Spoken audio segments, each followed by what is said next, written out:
Mrs. Lana? Oh my goodness. Can you believe what I just discovered? You ate all the strawberries that I had been saving in the fridge. I mean, seriously? I was keeping those for myself. Oh dear. I must apologize. I didn't realize they were off limits. I ended up making some strawberry jam with them.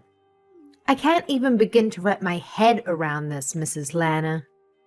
Those strawberries were not your average ones. They were expensive and the best you can buy. You can only find them in selected shops, and they were imported all the way from Japan. I had something special planned for them, and now they're gone.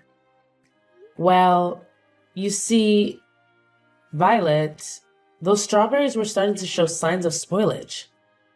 I've been thinking about this for a while now, and I believe it's important to only purchase food quantities that we can consume in a timely manner.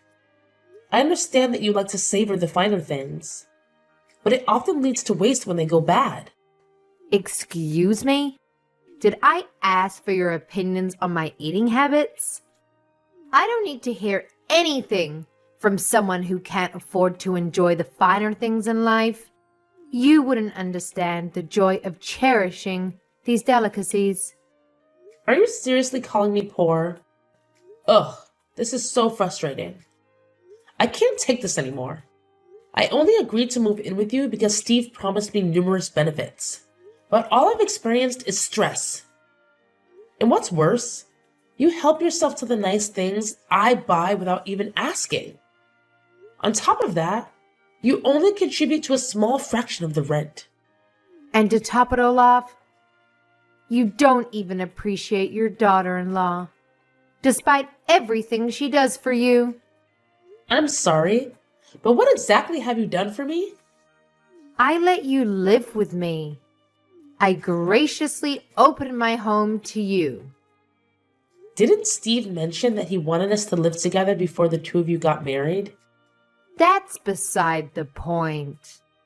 I can't take this anymore. I've reached my limit. I've decided that I'm done playing the role of the sweet, submissive housewife. From now on, I'm going to prioritize taking care of myself and my own needs. Have you ever really been kind to me, Violet? You claim to be a devoted housewife, always trying to impress Steve. But the truth is, I'm the one who ends up doing most of the housework while you lounge on the couch, endlessly scrolling through your phone. Shut your mouth, you peasant. Don't you dare speak to me like that. You need to keep in mind that the only reason that you have a place to live is because my husband and I are kind enough to provide for you.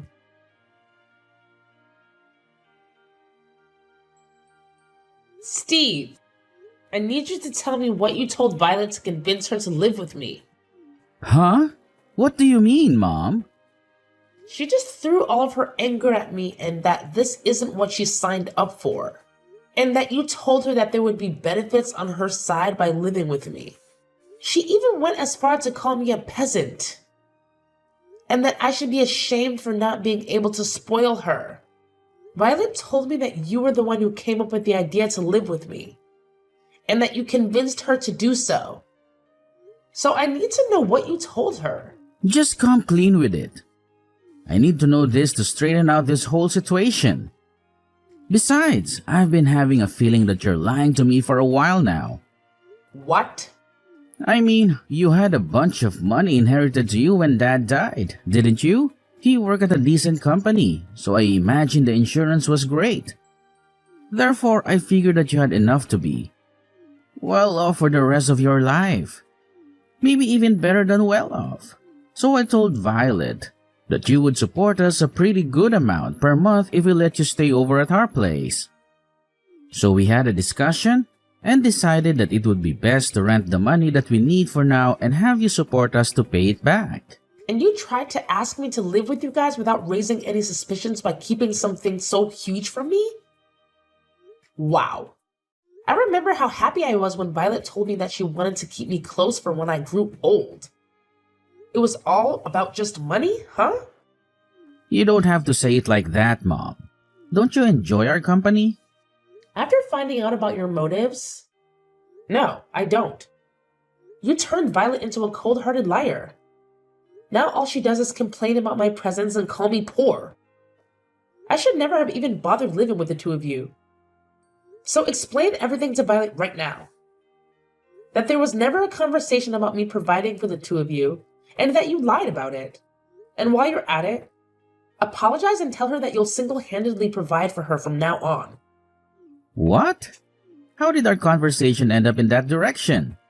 You're supposed to be understanding and help us more with future payments. Why would I do that? Because Violet isn't the same girl as the girl I met either. Ever since my salary started going down, she's been constantly irritated about my presence too. Thanks to that, she and I haven't been doing so well as a couple. I can't say that I didn't notice how her behavior towards you had changed as well. Even in this situation, I believe that you would help me because you're my mother, and that's what mothers should do for their sons. But you didn't even bother offering help. And now you're trying to abandon me in this situation and leave everything in my hands? Don't you see how harsh you're being? You're my mother, so do something. Are you kidding me? How old are you? Someone your age needs to pick up their crap and finally become independent. I'm the one who should be asking you if you're kidding me right now. What kind of mother behaves like that to her son? If you're going to be so cold, then fine. I see how it is. I could kick you out of the house as soon as I want.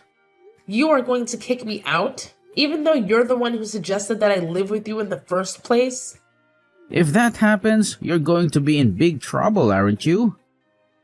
You sold our house and all of the land that you owned before moving in with us. You have nowhere to go back to, right? You don't want to become homeless at that age, do you? All you have to do to avoid that outcome is to stay in that house and keep paying your rent to us. I can't believe this. You're threatening me. I've raised my son into a monster. Come on, I'm just negotiating, Mom. Besides, you still have the money that you earned by selling our old house, don't you? I'm sure it wouldn't hurt to pay a little bit of rent every month. I look forward to our business together. We couldn't have had such a nice house without you. So thank you for your support.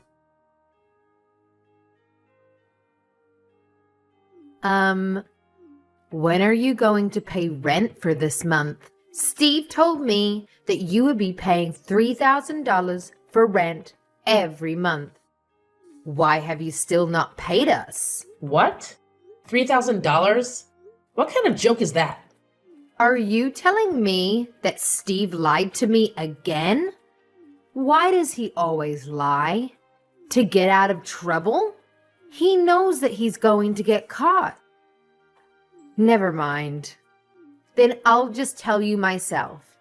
Steve and I will be asking for $3,000 each month for rent from now on. Are we clear? You can manage to do that, right? No, I can't. I already pay an amount that will pay well over my expenses in a month. And now you're asking for $3,000 a month? I'm only paying the same amount that I used to. $1,000 for each month is enough. I guess this means our negotiation has failed. I'll pack up your things and leave them outside. Best to gather your things and leave. Please. What? This is your last chance to change your mind. If you oblige to pay $3,000 every month, then we'll let this incident slide. I won't throw you or your things out. So what's it gonna be? Are you going to pay the $3,000 each month as rent? Or are you going to be homeless and spend your nights on a bench in a park? Feel free to make the choices that fit your preference. Haha. I can't believe you. You can't just kick someone out like that. As you've already figured out by now, I'm barely getting by at this point. Thanks to your dumb little son, who couldn't manage to keep his job. We don't have the option to keep another mouth to feed for free. You don't keep me around for free. I pay my part of the expenses, and you say that you don't have the option? But I don't see you getting a job either. Stop arguing with me. My job is to take care of the house. I'm not going to go out and work like a peasant. So you need to pay rent and be accountable for that. How does that make any sense? But you choose to ignore our needs and neglect your part in supporting us. Have you used up all of the money that you had from selling your house already? It's my money, and I get to use it however I want. How selfish can you be? You use all of your money for yourself while your son and daughter-in-law are struggling to get by? I can't imagine how easy it must be to rely on someone else to live while not making any contributions whatsoever. But that ends now. If you can't pay your rent, then get out of my house this instant. So that's all I was to you, huh? You never cared about me. You just wanted to use me as an ATM. Well, then, I'm glad to leave. Shut up, you poor old hag. I mean, what else did you expect from us? The only good that you do is pay us. So I think it's fair that we only see you as an ATM. You're not worth the space in our house. You need to leave and never show up, ever again. There's literally no point in letting you live with us, you parasite. I guess I'll move into the luxury nursery home with a built-in country club in the town next door. Seriously? I guess he got his habit of lying. From you. I'm being serious. And where on earth do you think you're going to get the money for that? I have every single cent that I need to afford it. I currently have $2 million worth of assets. So you can probably do the math that I have enough to spend a lifetime in a nice place like that. 2 million? How? I think I'll get going now. I promised my friend that we would go somewhere to have tea together. So I'll go do that. As a matter of fact, I'll stay at a friend's house tonight. So please leave my things at your front door. I'll be moving into my dream environment after that. So you won't have to see me ever again. I can't tell if you're joking. You're kidding about the $2 million, right? Even if your husband passed away and left an inheritance, $2 million is unrealistic. Oh, it's not my husband's. I made it myself when I was younger. What? Yes, I bought some real estate with the money that my husband left behind. So I have $5 million if you include that. I hit the jackpot with the apartment I bought and started renting out. You have $5 million. How? Because I plan ahead and save up money before I make financial decisions. Unlike your dumb little husband. This whole situation doesn't make any sense. Even your son hasn't told me anything about money like that. I'm sure he'd be aware if you had assets like that. I've actually never mentioned it to him before. I sold the company that I was running at the time, as soon as he was born. So you sold your company? You're trying to tell me that you were a business owner? Yes, that's exactly what I'm trying to tell you. I was a big risk taker when I was younger. I started lots of businesses and most of them failed. But one of them really took off, and it expanded to a pretty good scale. I can't believe this. I married my husband right after that, though. So I ended up selling the company for a pretty good dime. I found it more important to marry and devote myself to the love of my life. Therefore, I sacrificed the potential of becoming a billionaire to pursue it. How could you sell your company for a reason like that? Are you stupid? Do you think so? Because through my eyes, it seems like you and I are doing the exact same things, quitting our jobs to become housewives. I just wanted to support my husband with everything I had. So I did exactly that. He was very kind, but he had trouble balancing his tasks. So I had to step in all of the time, and I enjoyed it a lot. The money that I got was just a bonus. And that's how you got $2 million. Exactly. So that's probably why Steve never mentioned it to you. He simply only knew me as a housewife. The subject just never came up because we were all happy with the situation that I created. Honestly, my brain can't keep up with all of this. Then you can look it up on the internet tonight. The company is still pretty large in scale. I'm sure you can find my Wikipedia or something as its founder.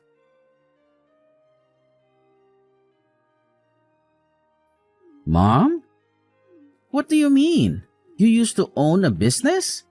Why did you never tell me about this? And your savings? That should have been the first thing to bring up when you started living with us. Let me ask you this. Why would I have to tell you what my savings are? In fact, why should I even financially support you? Are you serious? Yes, I'm serious. This is my money, so I get to use it however I want. Is there some type of law that obligates me to help you out because I'm your mother? But I'm your son. Isn't helping me out when I'm struggling the normal thing to do? You don't get it, do you? I'm not going to help you. Especially because you're my son. I care for you, so I need you to learn how to keep going on your own. Come on, Mom. Don't be like that. Look, I'm sorry about all of the things that Violet said to you.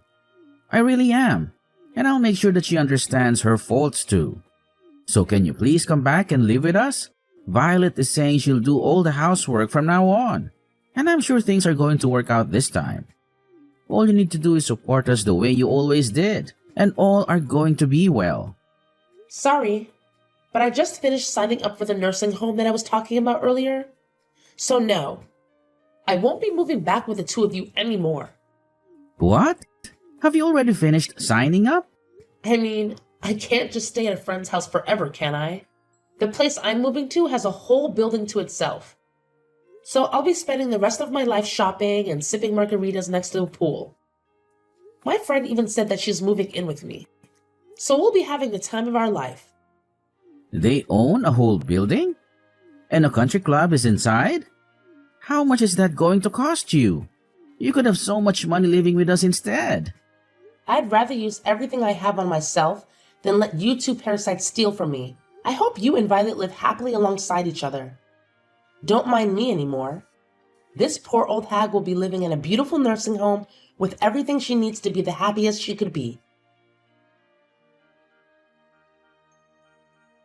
Mrs. Lana, what have you done? What are you talking about? You know what I'm talking about. I really don't. The neighbors. They keep staring at us like we're criminals.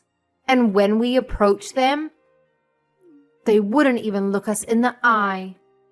It's very difficult to live comfortably when you're surrounded by people who treat you like that. And why do you suppose that I was the one who did something? Because we haven't done anything to any of them. And this all started since you left our house. Well, I'm so very sorry for the two of you. It might be because I stopped donating to the city. What do you mean? I'd actually been donating to the city for a long while now. You know, giving back to the community feels great. So I'd make large donations towards schools in this area. I also donated all of the money that was used for the furniture of the city hall. That was built up a while ago. I'd make donations like the above every year. You do all of that for people you've never even met? But you still can't pay for our house? How is that fair? Because a couple of adults should be able to account for their own expenses on their own. I lived in that city and the responsibility was partially mine. So even though I'm not strong enough to participate in volunteer activities, I contribute by using my wealth for the good. But now that I've left that town, I've stopped making those donations. It's not my responsibility anymore. What are we supposed to do now?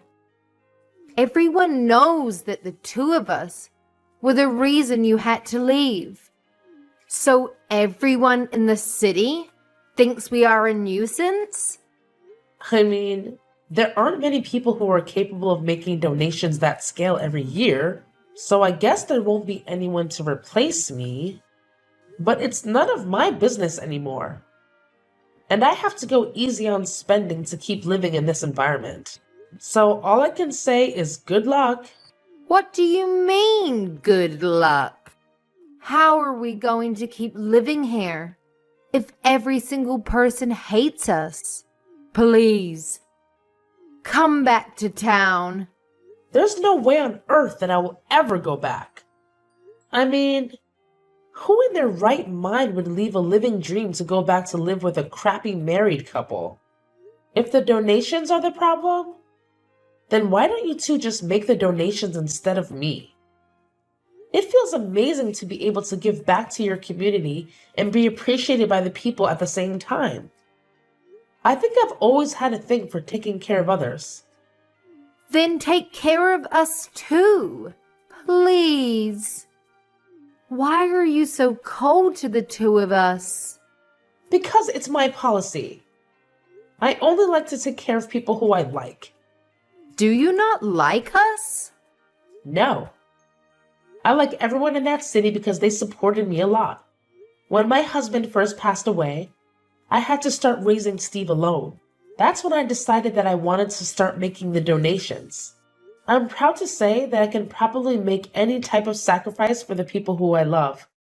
But I can't do that if I hate you, right? I don't want to pay a single cent for the two of you. You hate us that much? Your own son and his wife? Yes. Even a grandchild wouldn't convince me to bring the two of you into my life ever again. I can't believe you just said that. Boo-hoo! I know it'll be tough, but I hope the two of you get up on your feet and try to make it work there. Now, I'll have my afternoon tea on the terrace with my friends. Goodbye.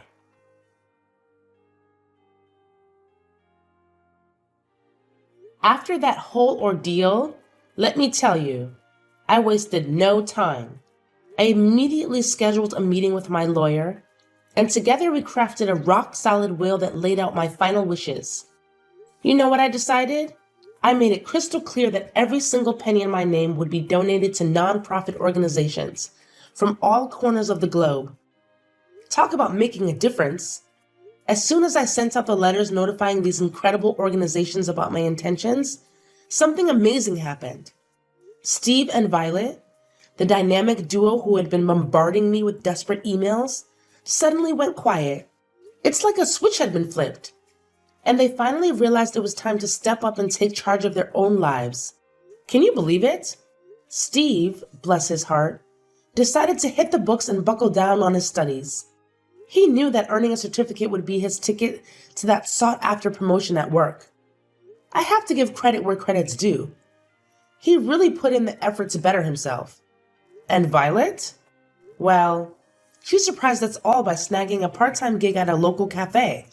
That's right. She's finally out there hustling and bringing in some extra dough. But here's my thing, my friend. Despite their newfound determination, it seems the city gossip mill is still churning away. People love to talk, don't they? They're whispering all sorts of not-so-nice things behind Steve and Violet's backs. It's a shame, really. But you know what? They're not letting that get to them. They're putting on a brave face and doing their best to earn back their rightful place in the community. I genuinely hope that everything works out for them. I hope they can look back one day and feel a sense of pride in what they've achieved. Life has a funny way of throwing curveballs at us. But sometimes it's those very challenges that push us to grow and become better versions of ourselves. So here's to Steve and Violet. May they find their way and create a future they can truly be proud of. Cheers to that.